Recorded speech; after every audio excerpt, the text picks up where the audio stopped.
sa aking isipan at bilang pasasalamat sa mahal kong kapatid. Pagkat ako ay merong minsan naligaw na landas. Salamat sa mga ka-chapter ko't ako'y niligtas. Salamat din sa aming council at maging sa taas. Sa pagtuwid ng landas, inalalayan niyo ako na itama ang mali dahil sa mga payo niyo. Napapangiti ako sa tuwing nagbibiro kayo. At kahit na anong problema ay ating nalalampasan, ganuman kabigat ay inyong napapagaan ang loob ko dahil sa ating mga pagdadamayan. Tunay na kapatiran, taugama kailanman ang nasa isip ko't dugo. Kaya taas aking noo, sabihing 3 kilo na ko. Ipagmamalaki ko na dito ko natuklasan ang solidong samahan. Kahit sino ang kalaban ay hindi aatrasan.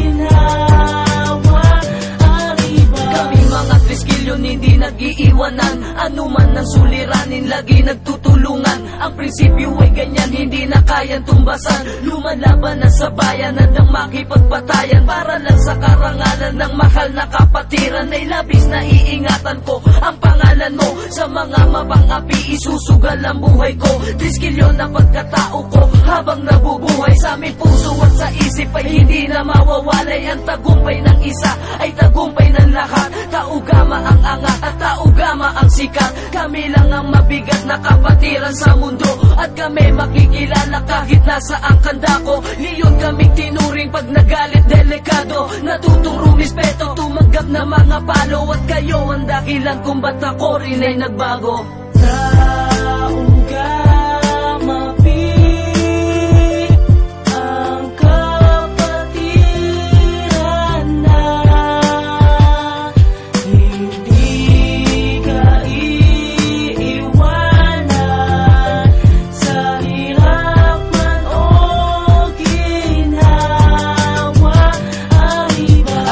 Magtapos ang awitin na to sa aking mga kapatid, sana ay naibigan nyo. Simple man itong awitin, ngunit di mababayaran. Pagkat yaman para sa akin ang mga pinagsamahan. Sadyang di malilimutan ang ligayang sandali na sa aking kalungkutan nandiyan kayo sa aking tabi. At kayo na nagsasabing lagi meron pang pag-asa. Lahat ay sama-sama mahalin ang kapatiran. Kapatiran walang iwanan, umabot man sa kamatayan. Pagtibayan pa natin ang ating pakikisama. Patuloy na tumulong maglingkod sa ating kapwa. At tayo'y maging bahagi sa bawat ngiti nila. Likas na sa atin at tumulong mula pa man nung umpisa. Hindi na nga magigiba ang ating pundasyon. Wala na ngang makakabali sa mga pangil ng leon. Mananatili habang buhay lumipas man ang mga panahon.